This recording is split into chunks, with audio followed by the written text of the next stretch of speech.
2021, año de la sobrenaturalidad divina, más allá de los límites. Gracias por conectarse a nuestro canal Mirejín Panamá. Sean todos bienvenidos.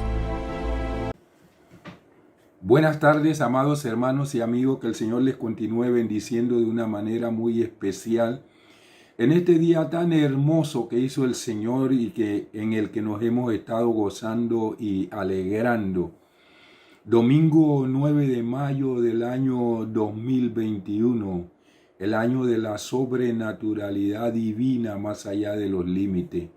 Quiero darle la más cordial bienvenida y es un gran privilegio estar juntos para seguir escudriñando la palabra de Dios, obedeciendo al mandato que nos dio el Señor Jesucristo cuando dijo que estudiáramos profundamente las Escrituras, porque nosotros creemos que en ella está la vida eterna y ellas son las que dan testimonio del Señor Jesús.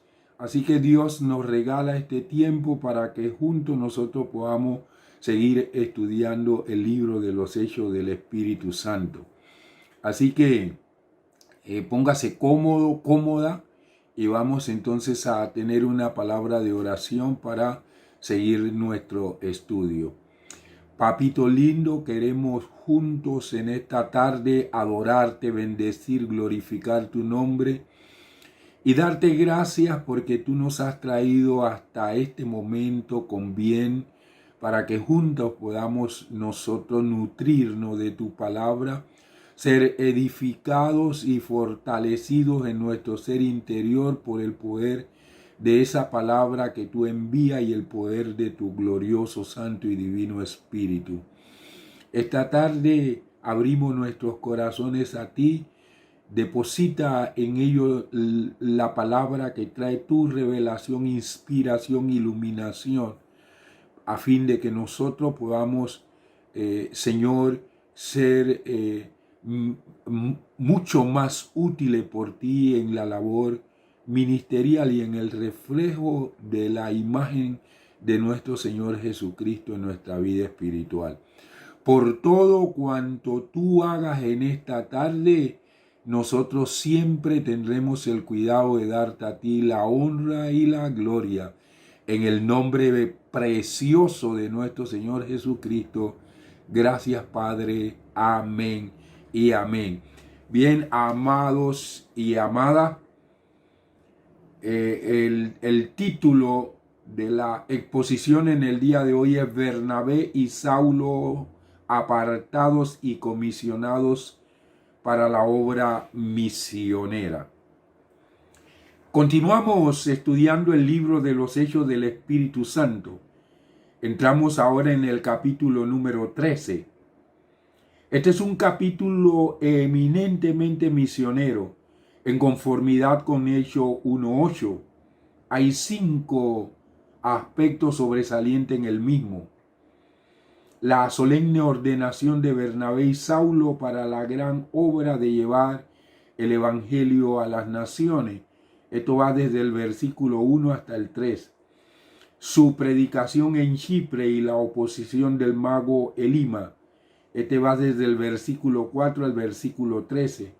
Los puntos principales del sermón que predicó Pablo a los judíos de Antioquía de Pisidia.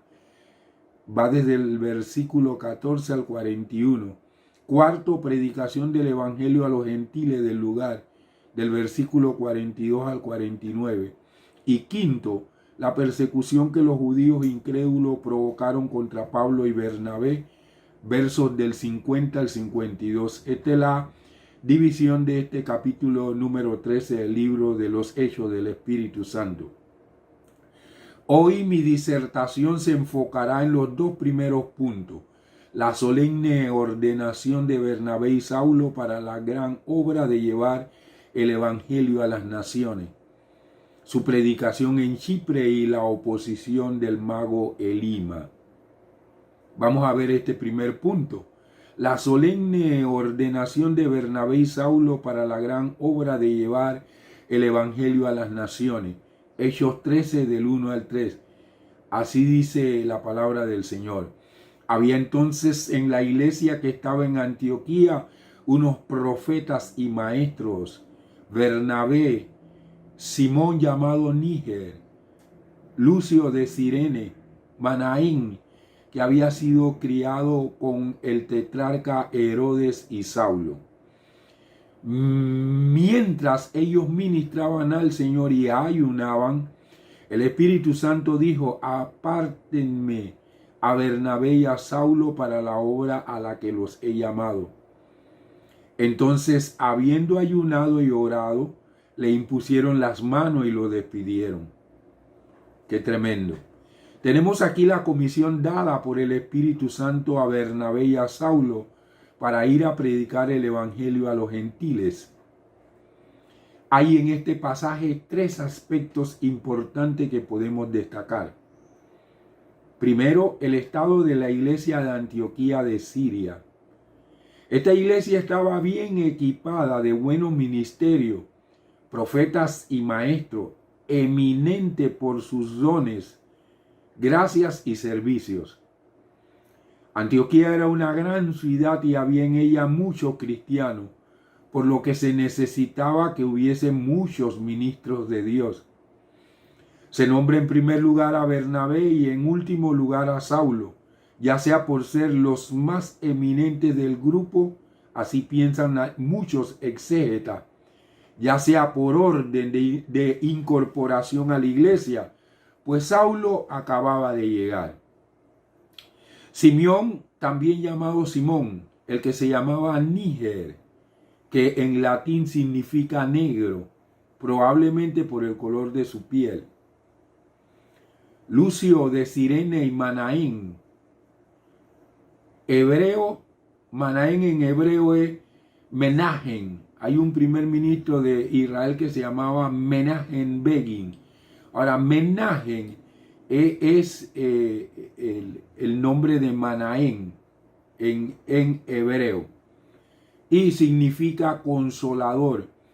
Ese se había criado junto con Herodes el tetrarca, es decir, Antipas.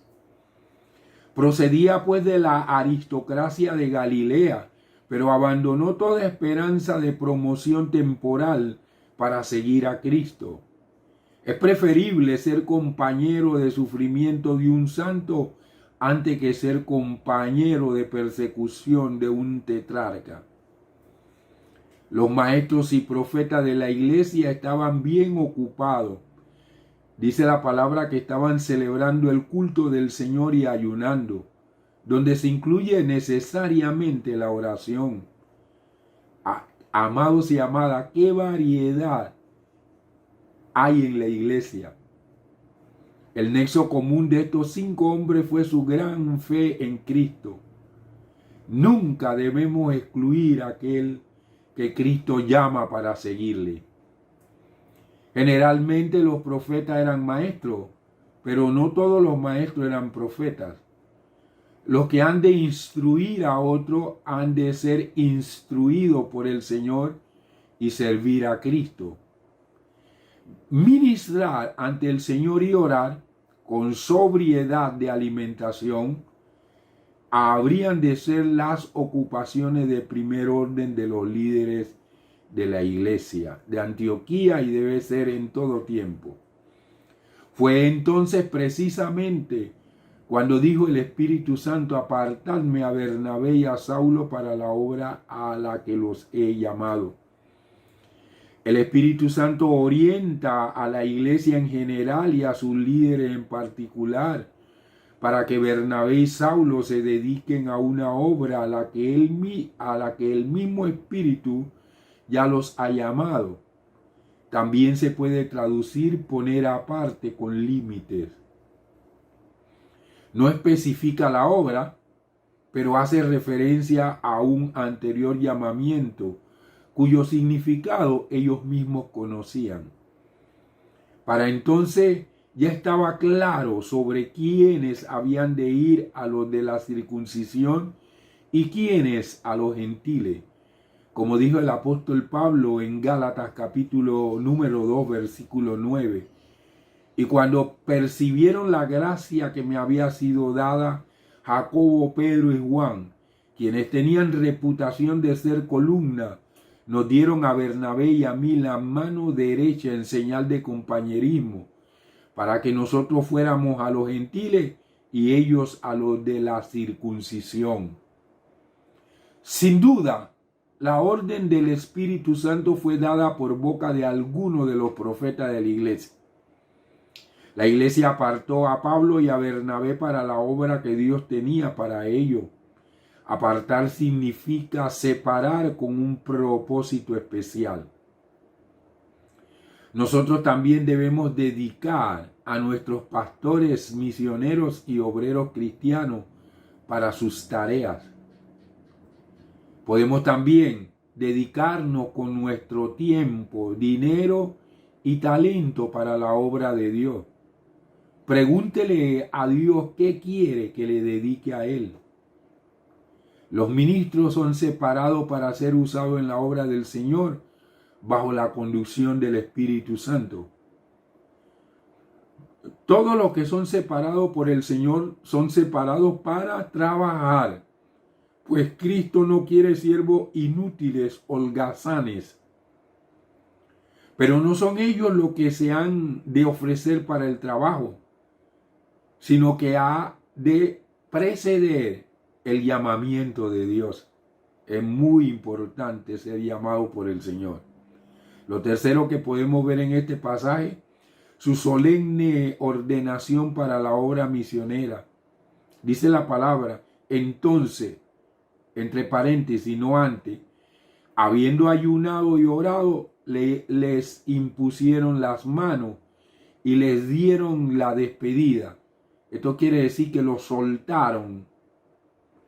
Cuando los siervos del Señor marchan a su obra, han de ser despedidos por la iglesia con ferviente oración. A la oración unieron el ayuno, tan descuidado en nuestros días, quizás por una falsa reacción contra los ayunos y penitencia de la iglesia romana. La imposición de manos, como ya vimos en el capítulo 6, versículo 6, tiene el sentido de identificación. La acción de imponer las manos que describe Lucas aquí es una señal de bendición y de complacencia por el señalamiento del Espíritu Santo. No tiene el carácter de entregar algún don o autoridad espiritual, pues esta era función del Espíritu Santo. Refleja así el compromiso de la iglesia y el acompañamiento con los que van en comisión a predicar. Los misioneros son como los delegados de la iglesia. Es la misma iglesia esencialmente misionera, la que ejerce esta función por medio de los miembros llamados por Dios a este ministerio especial. Nótese que en realidad no es la iglesia la que los envía, sino el Espíritu Santo, por lo que el vocablo griego que usa Lucas para expresar la despedida es el verbo apolio, que significa soltar de. Es también obvio que Bernabé y Saulo, lo repito de nuevo, no recibieron con la imposición de manos ningún poder sacramental que no tuviesen ya. Algunos creen que pueden entregar lo que solamente el Espíritu Santo puede entregar. Ahora, si el Espíritu Santo quiere usar a alguien para entregar algo, lo hace.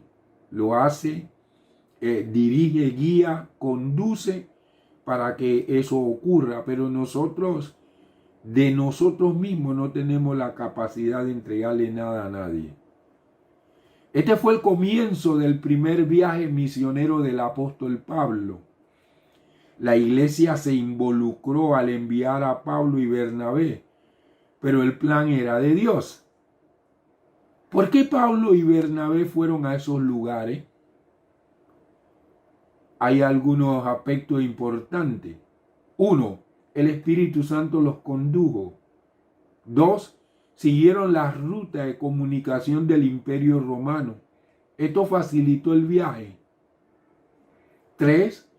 Visitaron poblaciones claves y centros culturales para alcanzar tanta gente como fuera posible. Ellos no andaban metidos en lugares recónditos, no, ellos iban a lugares clave para poder plantar la obra, el evangelio en los que escuchaban. 4. Fueron a las ciudades con sinagoga, hablando a los judíos con la esperanza de que vieran a Jesús como el Mesías y que ayudaran a esparcir las buenas nuevas a todos. Sin embargo, fue muy poca cantidad de judíos la que recibieron al Señor Jesucristo como su único y suficiente Salvador personal, como su Mesías. Pero los gentiles abrieron sus corazones para recibir al Señor Jesús. Vamos al segundo punto. Su predicación en Chipre y la oposición del mago Elimas. Este punto está basado en Hechos 13, del 4 al 13. Así dice la palabra de Dios. Por lo tanto, siendo enviados por el Espíritu Santo, ellos descendieron a Seleucia y de allí navegaron a Chipre. Después de llegar a Salamina, anunciaban la palabra de Dios en la sinagoga de los judíos. También tenían a Juan como ayudante. Habiendo atravesado toda la isla hasta Patfos, hallaron a un mago, falso profeta judío, llamado Barjesús. Él estaba con el procónsul Sergio Paulo, un hombre prudente. Mandando a llamar a Bernabé y a Saulo, deseaba oír la palabra de Dios. Pero el mago Elimas, pues así se traduce su nombre, les resistía intentando apartar al procónsul de la fe. Entonces Saulo, que también es Pablo, lleno del Espíritu Santo, fijó los ojos en él y dijo: «Oh tú, lleno de todo engaño y de toda malicia, hijo del diablo, enemigo de toda justicia, ¿no cesarás de pervertir los caminos rectos del Señor? Y ahora, he aquí, la mano del Señor está contra ti. Quedarás ciego por un tiempo sin ver el sol». De repente cayeron sobre él nieblas y tinieblas, y andando a tientas, buscaba a quien le condujera de la mano. Entonces, al ver lo que había sucedido, el procónsul creyó, maravillado de la doctrina del Señor. Y habiendo zarpado de Patfos, Pablo y sus compañeros arribaron a Perge de Panfilia, pero Juan se separó de ellos y se volvió a Jerusalén. En este punto hallamos tres aspectos relevantes. 1. El relato general de la llegada de Bernabé y Saulo a la famosa isla de Chipre, de donde Bernabé era nativo, por lo que estaría deseando que se cosecharan allí los primeros frutos de sus labores misioneras. Ser enviados por el Espíritu Santo era lo que más les animaba en esta empresa a ellos. Llegaron primero a Seleucia y de allí navegaron a Chipre. Seleuco primero, que fue un rey, un emperador, un rey, fundó varias ciudades con el nombre de Seleucia, entre ellas la Seleucia de la costa de Siria, al norte de la desembocadura del Orontes, río Orontes, a unos 8 kilómetros que servía de puerto a la ciudad de Antioquía. Hoy no es utilizado debido a la sedimentación. De allí salieron Pablo y Bernabé en su primer viaje misionero y se embarcaron rumbo a Chipre. La primera ciudad en que predicaron fue Salamina. Es una ciudad y puerto en la costa oriental de la isla de Chipre, a unos 5 kilómetros al norte de Famagusta, moderna ciudad chipriota. En este primer viaje misionero, Pablo, Bernabé y Juan desembarcaron allí. Predicaron en la sinagoga de la colonia de judíos que desde mucho antes vivían en ese lugar. En el presente las ruinas de esta ciudad yacen no lejos de la actual Famagusta, en la costa oriental. Esta Salamina no debe confundirse con su homónima en Grecia, porque en Grecia también hay una Salamina. De la Salamina que estamos hablando es en Chipre y no la de Grecia. El equipo misionero, después de sembrar allí la semilla, cruzaron toda la isla hasta llegar a Pafos, situada en la costa occidental. Se nos dice que anunciaban la palabra de Dios en la sinagoga de los judíos, a donde siempre iban primero. Por cierto, judíos eran la mayoría de los habitantes de la isla. Tenían también a Juan, entre paréntesis Marco, de ayudante, no como un sirviente de casa, sino como ayudante en el ministerio. Lo segundo que podemos notar en este pasaje es el relato particular del encuentro que tuvieron con Elimas, el mago. El procónsul Sergio Paulo, gobernador de la isla en nombre del emperador, se interesaba por las cuestiones religiosas y animó a Saulo y a Bernabé. Un procónsul era un alto oficial romano. Su función aquí era gobernar la isla. Los gobernantes a menudo poseían adivinos privados. Bar Jesús se dio cuenta que si Sergio Paulo creía en Jesús, pronto se quedaría sin empleo. En 1887 se encontró en Roma el nombre Sergio Paulo en una piedra conmemorativa del emperador Claudio. El nombre de Sergio Paulo fue hallado, entre otros, al ser designado en el año 47 después de Cristo como uno de los encargados de las orillas y del cauce del río Tíber.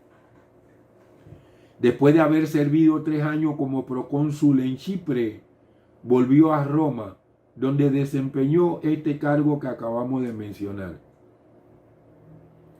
La prudencia de Sergio Paulo se muestra en que deseaba oír la palabra de Dios. Lucas lo llama varón inteligente. Como verdadero sabio, llamó a Bernabé y a Saulo a fin de conocer la sabiduría de Dios. Amados y amadas, no siempre, aunque con mayor frecuencia, escoge Dios lo necio de este mundo. Pero se les oponía. Esto quiere decir, les contradecía Elimas, que significaba en arameo mago. Su apellido era Bar Jesús. Esto es, hijo de Jesús. Ahora, el nombre Jesús era corriente entre los judíos en ese tiempo. Sin embargo, la versión siríaca lo llama Bar-Shoma, que significa hijo del orgullo o de la hinchazón. Se ve que frecuentaba la corte del procónsul. Procuraba apartar de la fe al procónsul, haciendo la labor del diablo, quien procura por todos los medios que la gente no reciba la semilla, como dijo el Señor Jesucristo en Mateo 13, versículos 4 y 19. Entonces Saulo, que también es Pablo, así se le llama por primera vez en Hechos, y siempre así desde aquí en adelante. Saulo y Pablo. El historiador Lucas hace una breve pausa para dejar claro el hecho de que Saulo, nombre de origen judío, corresponde al de Pablo, de origen griego. No es que aparezca ahora, pero para efecto de su relato, de aquí en adelante Lucas se referirá al apóstol como Pablo. Recordemos que hasta ahora el apóstol de los gentiles había estado principalmente entre judíos, por lo que se le nombra hasta aquí por su nombre hebreo. De aquí en adelante predicará especialmente a gentiles, por lo que aparece desde aquí con su nombre romano latino. Pablo, lleno del Espíritu Santo, con una llenura extra, adecuada a la ocasión, fijando en él los ojos, o sea, en Elima, con santa indignación, es guiado por el Espíritu Santo a confrontar a Bar Jesús con su pecado. Hay tiempo para ser amable y tiempo para confrontar. Pidamos a Dios que nos muestre la diferencia y que nos dé valor para hacer lo bueno. Veamos cómo describe Pablo al mago, lleno de todo engaño y de toda maldad. Notamos el agudo contraste con Pablo que hace el Lucas, mientras que Elima estaba lleno de engaño y de toda maldad, Pablo estaba lleno del Espíritu de verdad y de santidad. Lo próximo que describe aquí el doctor Lucas de lo que habló Pablo, hijo del diablo, a pesar de que se llamaba Bar Jesús, que significa hijo de Jesús, en efecto, también el diablo está lleno de todo engaño y de toda maldad, pues es el mentiroso y homicida número 1 del universo. Así lo dijo el Señor Jesucristo en Juan 8:44. Al ser un hijo del diablo, no es de extrañar que fuese también enemigo de toda justicia. Lo próximo que nos describe es el crimen que actualmente cometía Elima. ¿Cuál era? Desviar de los caminos del Señor, que son derechos, labor contraria a la de Juan el Bautista, porque Juan el Bautista lo que hacía era predicar para enderezarle los caminos, a enderezar a la gente en los caminos del Señor. Bueno, Elima era para desviar de los caminos del Señor, que son derechos. Es una expresión típicamente hebrea y su sentido está aquí bien claro. El camino de Dios es un camino derecho hacia el cielo, hacia la verdad y la verdadera felicidad, como dice el sabio Salomón en Proverbio 10:9.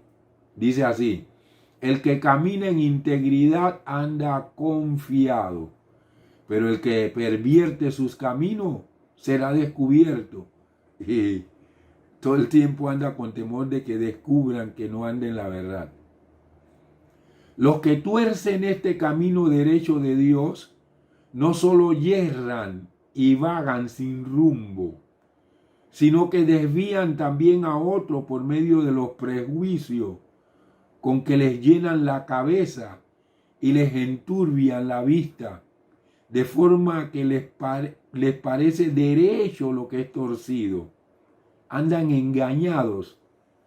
También suelen endurecerse de tal forma que no cesan de descarriar a otro.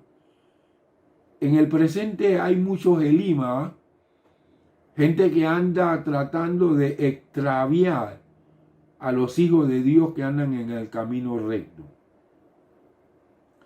Lo próximo que se nos cita aquí, eso es lo que está haciendo Elima, pues trata de desviar al procónsul del camino recto de la fe cristiana, por lo que Pablo pronuncia contra él el justo juicio de Dios. Así dice el pasaje. Ahora pues, he aquí la mano del Señor está contra ti, quedarás ciego y no verás el sol. Entre paréntesis, es decir, la luz, por algún tiempo. Puesto que cerraba los ojos del corazón contra la verdad del Evangelio, era justo que Dios le cerrase los ojos de la cara a la luz del sol. Se empeñaba en cegar al procónsul y fue herido de ceguera él mismo.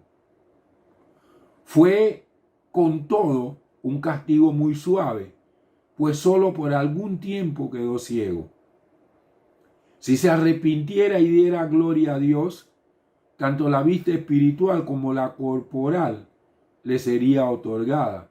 Y, aún sin arrepentirse, no hay indicio de ello en el texto, le será devuelta la vista natural, un juicio temporal. Lo otro que podemos ver aquí, el juicio de Dios tuvo pronta ejecución. Inmediatamente, dice el pasaje, cayeron sobre él oscuridad y tiniebla, es decir, densa oscuridad. Ya no podía guiar a nadie por mal camino ni por bueno, pues había quedado ciego. Así que daba vueltas buscando quien le condujese de la mano. Es lo que dice el pasaje. ¿Dónde estaban ahora sus hechicerías de mago? Es que contra el poder de Dios nadie puede. Ni brujo, ni hechicero, ni santero, ni espiritista, ni satanista. Ninguno puede hacer hechicería frente a Dios. La pregunta es, ¿dónde está ahora? ¿Dónde estaba ahora la hechicería de Elima? No pudieron frente al poder apostólico de Dios.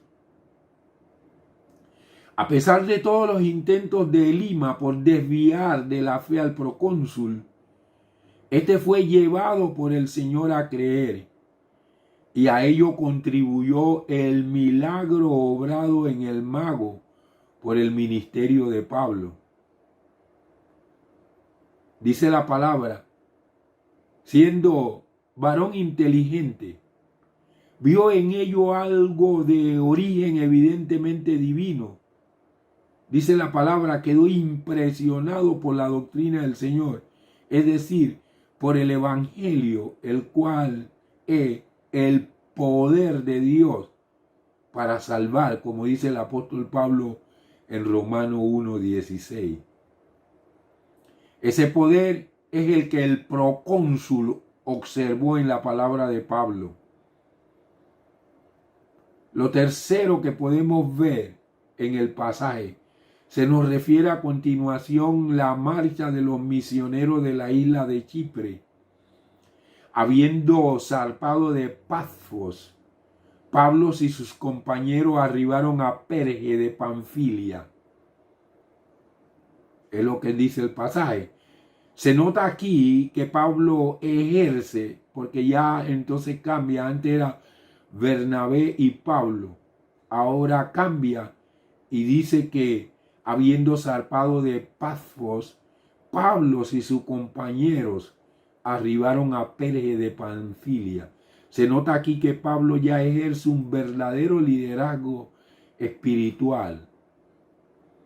Al cruzar el mar en dirección norte para llegar a una de las provincias costeras de lo que entonces se llamaba Asia proconsular, entre paréntesis Asia Menor, y ahora en el presente pertenece a Turquía. Perge estaba situada cerca del río Cestro, el actual Asgu en Turquía. El historiador Estrabón dice que se podía llegar hasta allí desde el mar navegando unos 11 kilómetros río arriba. La ciudad estaba asentada sobre la llanura de una colina. Actualmente sus ruinas, bastante impactantes, atraen a cientos de turistas que la visitan. Hay a continuación, aquí en el relato del doctor Lucas, un pero muy triste. Dice, pero Juan, separándose de ellos, se volvió a Jerusalén. Los probables motivos de esta deserción pueden resumirse en inconstancia, cansancio, desilusión y nostalgia de niño mimado. Algunas sugerencias de la deserción de Juan Marcos pueden ser: extrañaba su hogar, no estuvo de acuerdo con el cambio de liderazgo de Bernabé, su primo, por el de Pablo. Lo otro, tercero, se sintió incapaz de soportar el rigor y peligro del viaje misionero.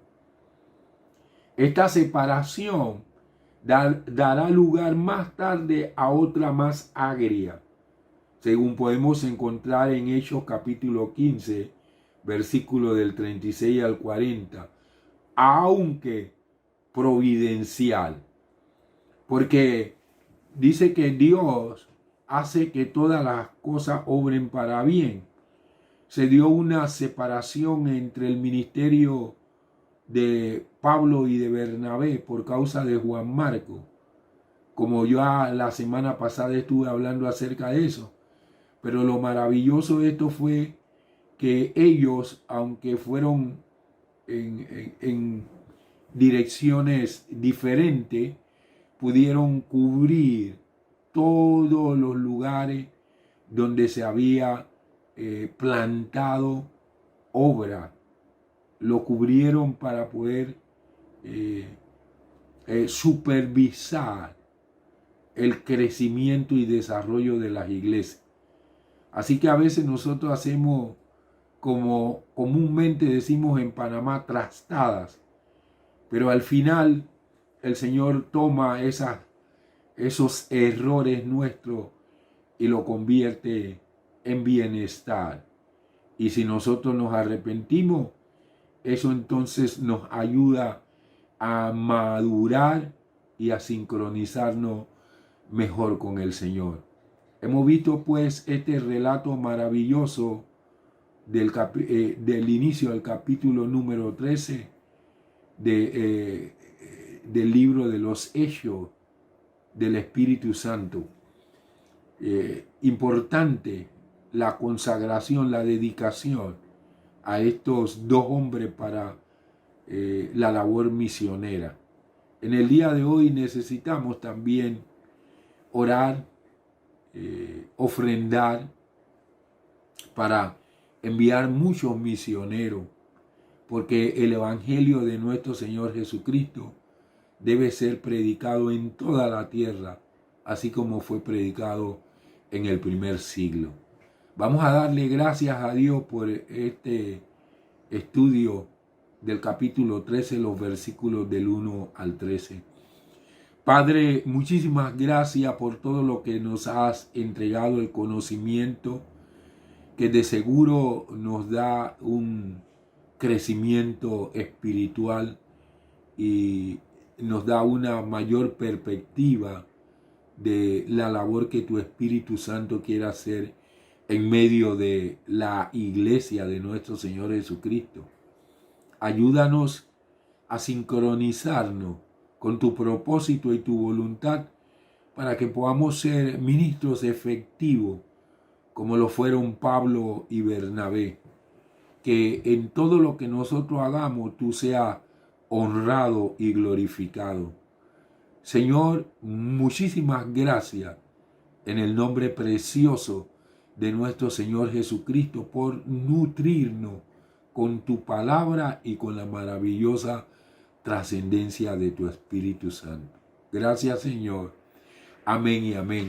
Bien, mis amados hermanos y hermanas, les agradezco una vez más haber separado este tiempo para escuchar lo que es el estudio de la palabra de Dios. Espero volver a estar con ustedes, si el Señor así nos lo permite, el día jueves a las 7 de la noche, cuando seguiremos estudiando la palabra de Dios con el propósito de ser moldeados para reflejar el carácter, la imagen de nuestro Señor Jesucristo aquí en la tierra. Mientras llega ese tiempo, que el Señor le bendiga, le proteja y le prospere en todas las cosas, en mi deseo. Saludos y bendiciones. Esta ha sido otra transmisión de Medellín, Panamá. Recuerde sintonizarnos los días jueves a las 7 p.m. y domingos a las 5 p.m. Además de nuestros servicios en vivo los domingos a las 10 a.m. Gracias por conectarte.